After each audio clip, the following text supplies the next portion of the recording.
नमस्कार, अवतार मीडिया में आप सभी दर्शकों का स्वागत है और मैं आपके साथ प्रियंका मलिक हाजिर उत्तराखंड की तमाम छोटी बड़ी खबरें लेकर खबरों का रुख करेंगे। लेकिन सबसे पहले एक नजर हेडलाइंस पर।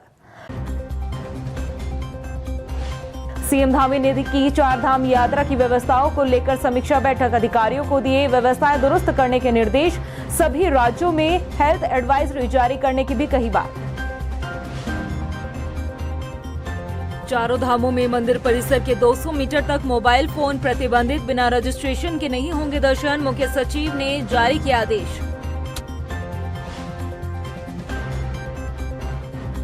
चारधाम यात्रा में फैली अव्यवस्थाओं पर सियासत शुरू, विपक्ष ने लगाया आरोप, तैयारियों के समय सरकार चुनाव में थी मस्त, तभी चारधाम यात्रा पड़ी है पस्त।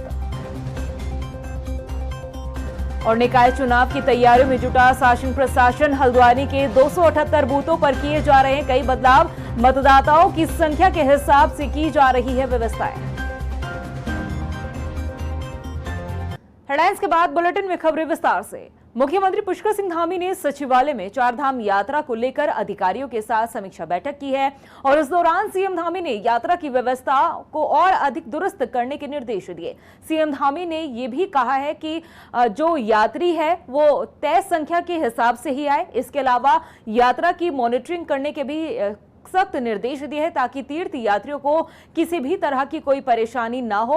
इसके अलावा सीएम पुष्कर सिंह धामी ने तीर्थ यात्रियों से अपील करते हुए ये बात कही है कि क्षमता से अधिक श्रद्धालु धामों में ना पहुंचे, नियमों का पालन जरूर करें और सभी राज्यों को हेल्थ एडवाइजरी जरूर जारी की जानी चाहिए। हमारे राज्य की आर्थिकी का भी बहुत बड़ा आधार है, यहाँ के लोगों का रोजगार उससे चलता है। साथ में देश दुनिया के लोग आते हैं, उनका आतिथ्य हम करें, भगवान के दर्शन करने आते हैं, चारों धामों के दर्शन करने आते हैं, लेकिन उनको परेशानी होती है तो निश्चित रूप से हम भी स्वाभाविक रूप से परेशान होते हैं, स्वाभाविक रूप से हम भी कष्ट में आते हैं उनके कष्ट को देखकर। इसलिए आज उन सभी पहलुओं पर बात करी है कि ऑफलाइन रजिस्ट्रेशन है, ऑनलाइन रजिस्ट्रेशन है, लोगों का आना जाना है, उनके रास्ते में चूँकि संख्या अधिक होने के कारण से पहुँचने में भी देर हो रही है, एक धाम से दूसरे धाम पहुँचने में देर हो रही है। तो सभी की सुविधा के लिए और अच्छे से अच्छा यात्रा में जो भी है उसको करना है। तो सारे लोगों को इसी में चर्चा आज हुई है और हमारा प्रयास है कि जल्दी से जल्दी ये यात्रा पूरी तरह से हमारी स्मूथ हो जाए। वहीं चारधाम यात्रा को लेकर एक बड़ा आदेश जारी किया गया है। चारों धामों के मंदिर परिसर में 200 मीटर तक मोबाइल फोन प्रतिबंधित किया गया है। मुख्य सचिव राधा रतूड़ी ने इस संबंध में दिशा निर्देश जारी करते हुए कहा है कि नियमों का पालन नहीं करने वालों पर सख्त कार्रवाई की जाएगी। इसके अलावा मुख्य सचिव राधा रतूड़ी ने सभी राज्यों के मुख्य सचिवों को पत्र लिखकर अनुरोध किया है कि बिना रजिस्ट्रेशन के श्रद्धालुओं को चारधाम के दर्शन नहीं करने दिए जाएंगे। सभी श्रद्धालुओं को रजिस्ट्रेशन करना अनिवार्य है। उत्तराखंड में चारधाम यात्रा इस समय पूरे चरम पे चल रही है। 10 मई को केदारनाथ, गंगोत्री, यमुनोत्री के कपाट खुल गए थे और 12 मई को बद्रीनाथ जी के कपाट भी खुल चुके हैं और बहुत ज़्यादा संख्या में यात्री श्रद्धालु पूरे देश से यहाँ आ रहे हैं। पिछले वर्ष की तुलना में दुगने श्रद्धालु इस वर्ष पहुँचे हैं और इसके लिए व्यवस्था बनाई गई है जिससे सभी श्रद्धालु सुरक्षित रहें और उनकी यात्रा सुगम रहे। व्यवस्था के अंतर्गत पर्यटन विभाग की वेबसाइट पे रजिस्ट्रेशन करने के बाद ही श्रद्धालुओं को उत्तराखंड में आना है। इसलिए ये बहुत आवश्यक है कि कोई भी श्रद्धालु बिना रजिस्ट्रेशन के यात्रा पे न आए। ये उनके लिए भी अच्छा होगा और व्यवस्था बनाने में भी मददगार होगा। चारधाम यात्रा में फैली अव्यवस्थाओं को लेकर अब सियासत गरमाने लगी है। यात्रा को लेकर उठ रहे सवालों के बीच विपक्ष ने आरोप लगाया कि सरकार चुनाव में इतनी बिजी रही कि चारधाम यात्रा की तैयारियों पर नजर ही नहीं गई। ये रिपोर्ट देखिए। चारधाम यात्रा में फैली अव्यवस्था पर सियासत, विपक्ष का आरोप, सरकार थी चुनाव में मस्त, चारधाम यात्रा पड़ी पस्त। 10 मई से शुरू हुई चारधाम यात्रा को लेकर लगातार सवाल खड़े हो रहे हैं। यात्रियों को हो रही परेशानी के बीच अब विपक्ष ने भी सरकार पर सवाल दागे हैं। विपक्ष का कहना है कि सरकार चुनाव में इस कदर बिजी थी कि चारधाम यात्रा की तैयारी पर कोई ध्यान ही नहीं दिया गया। अव्यवस्था को लेकर मुख्य विपक्षी दल कांग्रेस के विधायक प्रीतम सिंह का कहना है कि पूरी सरकार चुनाव में व्यस्त रही, उनका चारधाम यात्रा से कोई सरोकार नहीं रहा और जब व्यवस्था पूरी तरह विफल हो गई तब सरकार के हाथ पैर फूल गए। मैं समझता हूं कि चारधाम यात्रा की तैयारी सरकार को पूर्व में कर लेनी चाहिए थी, पूरा होमवर्क कर लेना चाहिए था, लेकिन सरकार ने कोई होमवर्क नहीं किया। पूरी की पूरी सरकार जो है चुनाव में व्यस्त रही, उनका यात्रा से कोई सरोकार नहीं रहा। लोग आगे, यात्री आगे, जब वो जा रहे हैं, जब व्यवस्थाएं पूरी तरीके से विफल हो गई, अब सरकार के हाथ पांव भी फूले हैं, कभी किसी को नामित कर रहे हैं, कभी किसी को नामित कर रहे हैं। नामित करने से व्यवस्था थोड़ी सुचारू रूप से हो जाएगी, व्यवस्था तो पहले करनी थी। सरकार ने चारधाम की जो व्यवस्था होनी चाहिए उसे नहीं किया, उसका परिणाम आज आपके सामने और हमारे सामने। वही कांग्रेस के आरोप पर बीजेपी का कहना है कि कांग्रेस बेबुनियाद आरोप लगा रही है। ग्राउंड स्तर पर जाकर कांग्रेस को देखना चाहिए कि आखिर कैसी व्यवस्था है।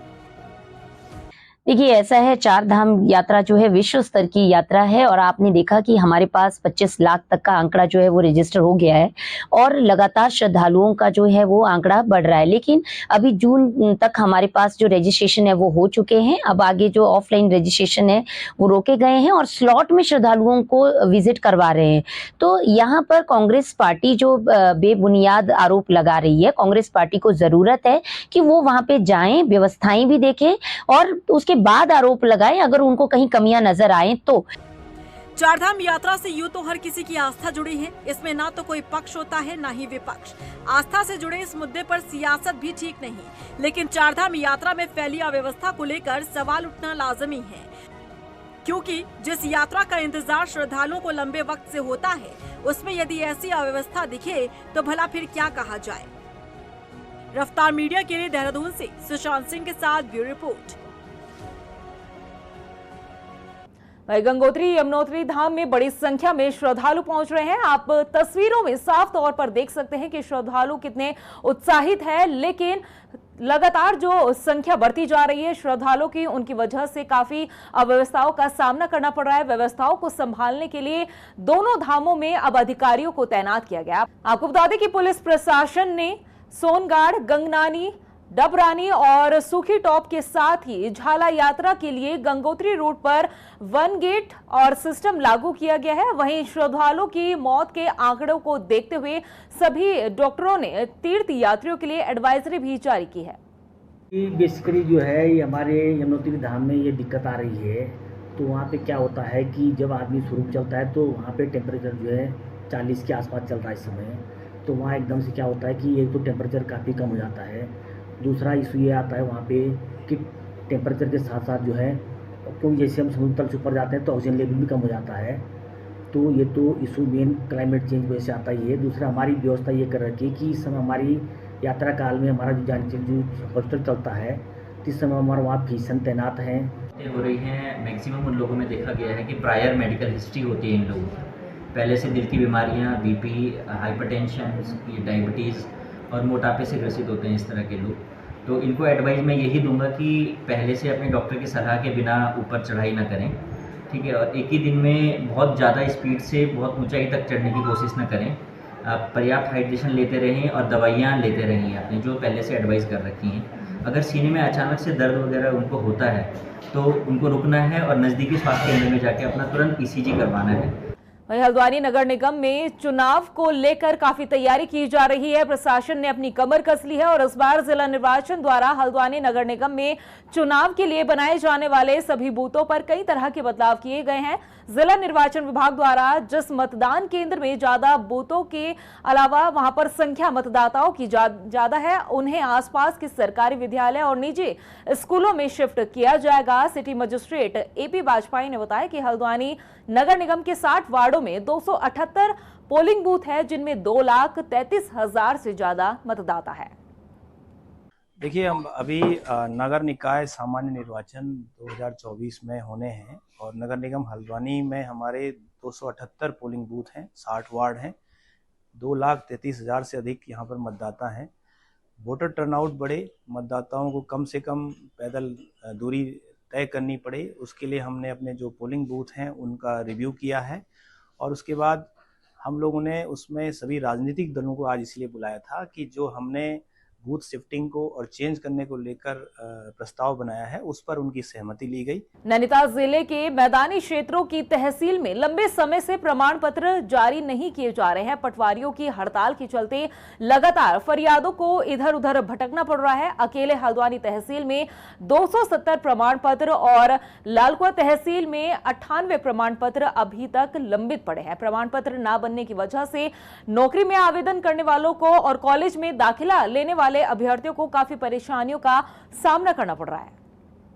उधर 18 मई को उत्तराखंड बेरोजगार संगठन के प्रदेश अध्यक्ष बॉबी पवार लोहाघाट पहुंचेंगे, जहां बॉबी पवार रामलीला मंच से भर्ती परीक्षाओं की तैयारी कर रहे युवाओं से मुलाकात भी करेंगे, जिसमें वो उनकी समस्याओं को भी सुनेंगे। आपको बता दें कि इस लोकसभा चुनाव में बॉबी पवार टिहरी लोकसभा सीट से अपनी किस्मत आजमा चुके हैं और चुनावी मैदान में भी उतरे थे।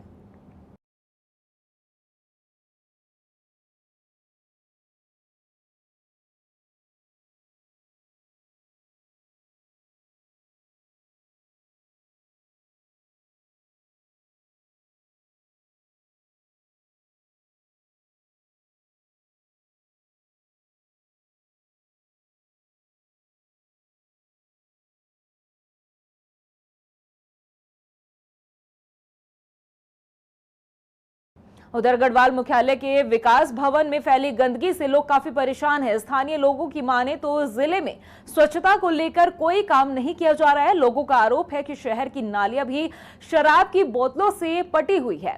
वहीं विकास भवन परिसर में फैल रही गंदगी को लेकर मुख्य विकास अधिकारी ने कहा है कि उनके संज्ञान में ये मामला आया है और जल्द ही व्यवस्थाएं दुरुस्त कर ली जाएंगी। विकास भवन परिसर में तो ऐसा कहीं नहीं है। स्वच्छता की भी यहाँ पे नियमित हमारी टीम लगी रहती है जो नियमित रूप से यहाँ पे स्वच्छता करती है, और यदि इस प्रकार की कोई शिकायत प्राप्त हो रही है, आपके द्वारा ही बताया जा रहा है, तो हम उसमें आवश्यक कार्रवाई अवश्य करेंगे। वहीं रुड़की के रोडवेज परिसर में किसान यूनियन के नेताओं ने एक बैठक की और बैठक में रोडवेज बस स्टैंड को शहर से बाहर शिफ्ट करने को लेकर इस मामले पर चर्चा की गई। साथ ही इस फैसले पर विरोध भी जताया है। भारतीय किसान यूनियन क्रांति के राष्ट्रीय अध्यक्ष विकास सैनी ने कहा है कि प्रदेश में हरिद्वार जिले के साथ शुरू से ही भेदभाव किया गया है।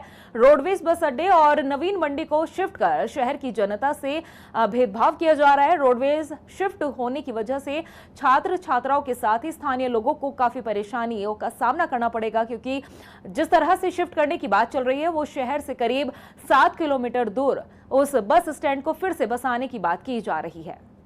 देखिए, आप देख रहे होंगे कि हल्लू मजरा हद्दीवाड़ा किधर ये पूरा सब इतनी दूर दूर तक का एक आदमी इस रुड़की क्षेत्र का, भगवानपुर विधानसभा का, जबरेड़ा विधानसभा का एक आदमी भी ये नहीं चाहता कि रोडवेज अड्डा यहाँ से हटे। ये रुड़की की शान है, रुड़की की शान रहना चाहिए। आप ये देखो कैसा हमारे बच्चे, जैसे यूनिवर्सिटी में विदेशों तक के बच्चे हैं यूनिवर्सिटी में, तो वो वहाँ जाएंगे भाई। रात को अगर 1 बजे किसी को दिक्कत होगी, उसे घर जाना अपने, तो वो कहाँ जाकर बैठेगा। आज तो यही कहीं इतनी बड़ी सुविधाएं हैं। मतलब एक तरफ तो सरकार को जनहित में काम करना चाहिए, ये अहित में काम कर रहे। मतलब जो जनता को जिस चीज़ में लाभ है वो काम करना चाहिए। तो जनहित को देखते हुए रोडवेज अड्डा 1 फीट भी यहाँ से सरकना नहीं चाहिए। उधर लोहाघाट के चांदमारी में पेयजल संकट से जूझ रहे लोगों के लिए राजकीय इंटर कॉलेज ने मदद का हाथ आगे बढ़ाया। आपको बता दें कि विद्यालय प्रशासन ने आम लोगों की सहूलियत के लिए स्कूल के बाहर पेयजल की व्यवस्था की है, जिसका लाभ स्थानीय लोग उठा सकते हैं। इस क्षेत्र की गंभीर पेयजल समस्या को देखते हुए हम लोगों ने यहाँ पर विद्यालय की ओर से अपनी चारदीवारी के बाहर अपने संसाधनों से और अपना व्यय करके एक पाइपलाइन हमने अपने अंदर के पेयजल संयोजन की इनको चारदीवारी के बाहर हमने लोगों को मुहैया कराई है, और उसमें अनवरत 24 घंटे हमने शुद्ध पेयजल दे करके लोगों की पेयजल समस्या का समाधान करने की कोशिश की है। एक अपने में अलग पहल हम लोगों ने की है कि जो विद्यालय समय में भी यहाँ पर लोग पानी के लिए खाली बर्तन लेके पहुँच जा रहे थे, और साथ ही विद्यालय समय के बाद भी चारदीवारी पूरी न होने से अंदर तांता लगा रहता था हमारे विद्यालय के अंदर, और उसमें तमाम लोग अंदर घुस जाते थे। तो इस समस्या के लिए हम लोगों ने एक अलग संयोजन उनको अपनी बाहर में चारदीवारी के बाहर दिया है। हल्द्वानी में क्षतिग्रस्त नहरों के चलते किसानों के खेतों तक पानी नहीं पहुंच पा रहा है। इस कारण किसानों के सामने सिंचाई का संकट गहरा रहा है। हालात ऐसे हैं कि 3 पानी से गोरा पड़ाव की तरफ जाने वाली सिंचाई नहर और नाले में कूड़े की ढेर जमा है, जो कि राहगीरों के लिए भी परेशानी का सबब बनते नजर आ रहे हैं। आपको बता दें कि मामले का संज्ञान लेते हुए एसडीएम परितोष वर्मा ने अधिकारियों को निर्देश दिए हैं कि मानसून से पहले नहर और नालों की सफाई व्यवस्था दुरुस्त कर ली जाए। 2-3 बार बैठक भी की जा चुकी है और सिंचाई विभाग को निर्देशित किया जा चुका है कि अपने जितने भी सिंचाई की नहरें हैं उनकी सफाई कर लें। साथ ही जो महत्वपूर्ण नाले हैं और जिससे आपदा कारित होती है तो उनको सफाई के भी निर्देश दिए गए। जहाँ पे बहुत ज़्यादा आवश्यक हैं उसमें सिंचाई विभाग द्वारा एस्टीमेट बनाए जा रहे हैं और जैसे एस्टीमेट प्राप्त होंगे तो उसमें आगे अग्रिम कार्रवाई की जाएगी।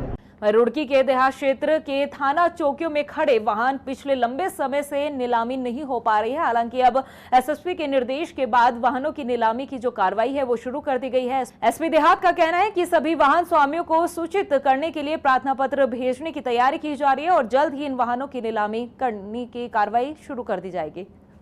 एसएसपी हरिद्वार सर के द्वारा पिछली क्राइम मीटिंग में ये निर्देश सभी क्षेत्राधिकारी, प्रभारी निरीक्षक, थानाध्यक्षों को दिया गया है कि जो भी वाहन चाहे वो लावारिस में हो या किसी अन्य कारण से थाने में खड़े हैं उनके संबंध में ये जानकारी कर लें कि किसी न्यायालय में यदि कोई मामला लंबित नहीं है तो उनके स्वामियों को चिन्हित कर उन्हें नोटिस आदि देने की कार्रवाई पूर्ण करके उनके निस्तारण के लिए अग्रिम कार्रवाई की जाए, ताकि जो थानों में जगह है वो थोड़ी खुल सके, स्पेस क्रिएट किया जा सके और जो लंबित माल हैं उनका निस्तारण आगे हो सके। इसलिए इस संबंध में अग्रिम कार्रवाई के लिए सभी प्रभारी निरीक्षक, थानाध्यक्ष अपने स्तर पर कार्रवाई कर रहे हैं और जल्द से जल्द इस कार्रवाई को पूर्ण कर उन वाहनों के निस्तारण हेतु आवश्यक उपाय किए जाएंगे। उधर रुड़की के आदर्श नगर में हुई महिला की मौत के मामले में परिजनों ने ससुराल पक्ष पर हत्या का आरोप लगाया। परिजनों के आरोप लगाने के बाद अब पुलिस ने इस मामले में मुकदमा दर्ज कर लिया है और मामले की जांच में पुलिस जुट गई है। कल वो लेके तो आए हैं इन लोगों को, बट अभी हमें कुछ पता नहीं है एग्जैक्टली क्या सिचुएशन है उन लोगों की।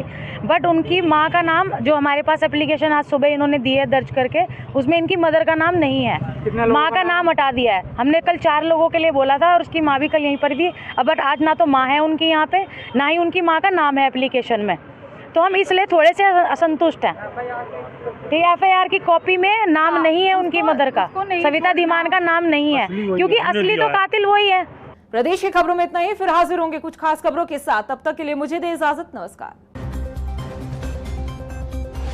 सीएम धामी ने की 4 धाम यात्रा की व्यवस्थाओं को लेकर समीक्षा बैठक, अधिकारियों को दिए व्यवस्थाएं दुरुस्त करने के निर्देश। सभी राज्यों में हेल्थ एडवाइजरी जारी करने की भी कही बात।